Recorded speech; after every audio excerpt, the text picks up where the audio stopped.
안녕하십니까. 공병호TV의 공병호입니다. 여러분의 후원이 부정선거 의혹을 밝히고 국내외에 이 사건을 알리려고 노력하는 공병호TV 활동에 힘을 대줄 것입니다. 방송 시작하겠습니다. 4.15 총선의 뚜렷한 특징은 20대 총선에 비해서 사전투표자 수가 이례적으로 많다는 점입니다. 20대 총선 513만 명, 12.2%를 차지했습니다만은 21대의 사전투표자 수는 1174만 명, 26.6%로 무려 661만 명이 늘어났습니다. 자연스러운 현상은 아닙니다. 집권 여당으로서는 이렇게 사전투표자 수를 661만 명이나 늘려야 되는 특별한 이유나 의도가 있었는지 모르겠습니다. 지금으로선 다만 추측할 수 있을 뿐입니다. 또 한 가지 특별한 사실은 비례대표 투표에서 나온 무효표가 무려 122만 6천 표입니다. 정확하게는 122만 6,532표나 됩니다. 반면에 지역후보의 무효표는 불과 38만 표, 정확하게 38만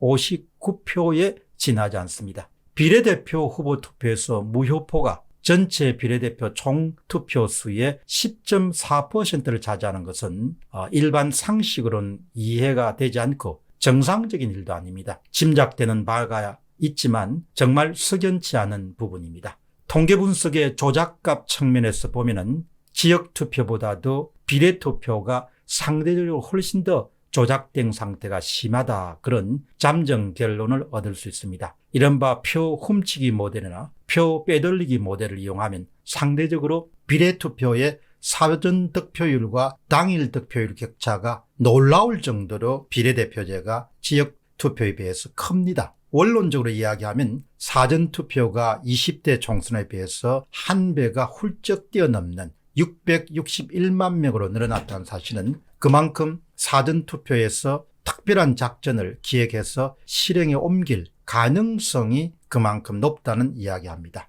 작전을 실행에 옮긴다는 것을 가정하면 작전 실행의 좋은 토대이자 기초는 바로 그만큼 사전투표자 수가 넉넉하거나 많으면 많을수록 좋다는 그런 결론을 이끌어낼 수가 있습니다. 속속 밝혀지는 증거들입니다. 4.15 총선에서 지적하지 않을 수 없는 것은 투표용지 관리의 부실 문제 못지않게 사전투표함 관리의 부실 문제입니다. 사전투표함 관리 부실 문제가 4.15 총선의 의혹의 주요 대상 가운데 하나에 포함될 수가 있습니다. 누가 보더라도 사전투표함이 보관되는 중에 개봉되는 일은 절대로 있어서는 안 됩니다. 그런데 개봉되어서 무엇인가가 개표소에 가기 전에 투입되었다는 의혹을 살만한 증거들이 속속 모습을 드러내고 있습니다. 이것은 보통 심각한 문제가 아닙니다. 몇 장의 사진을 보면서 여러분 한번 살펴보겠습니다. 첫 번째는 스카치 테이프를 붙여진 봉인지입니다. 서향기 목사의 증언입니다. 공정선거를 위해서 노력하고 있는 서향기 목사는 이렇게 증언합니다. 봉인지를 뗐다가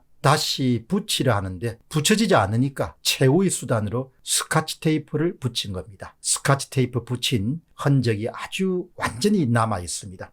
결국은 개표소에 도착하기 전에 사전 투표가 끝나고 개표소에 가기 전에 약 3박 4일 정도 사이에 개봉이 되었다는 이야기입니다. 바로 저 봉인지는 광진구을 고민정과 그리고 오세훈의 대결 현장에서 발견된 것입니다. 두 번째입니다. 뜯은 흔적이 선명하게 남아있는 봉인지입니다.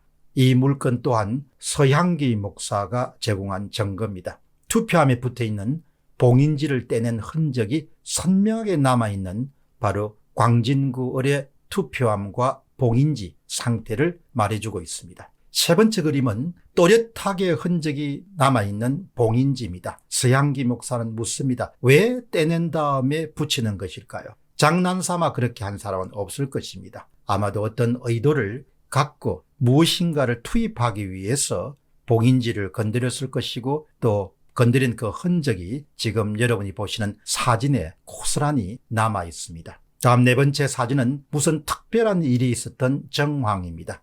이 영상은 남양주 성관위원회에서 봉인지 위에 성관위 관계자들로 추정되는 4, 5명 정도의 인물이 한 명 지켜보는 가운데서 한 명이 사인펜을 갖고 사전투표함 위에다가 봉인지 위에 또 사인하는 그런 장면들이 바로 포착됐습니다. 하면 되겠지라는 유튜브 채널에서 전격 공개한 그런 영상에 나오는 장면입니다. 내부 직원들이 참여하고 있다는 점이 정말 놀랍습니다. 지금까지는 내부 직원들이 참여하지 않았을 것이다, 그런 주장들이 유력했습니다만은 이 장면을 보게 되면은 특정 선관위에 해당되는 사안인지 알 수 없습니다만은 어떻든 관계자들이 여러 사람이 보는 속에서 좌측, 우측 그리고 상단에 봉인지 위에 새로 사인한 것은 보통 심각한 문제가 아닙니다. 새롭게 봉인이 위에다 사인을 해야 하는 이유는 무엇일까요? 새롭게 봉인지를 붙여야 되는 또 이유는 무엇일까요?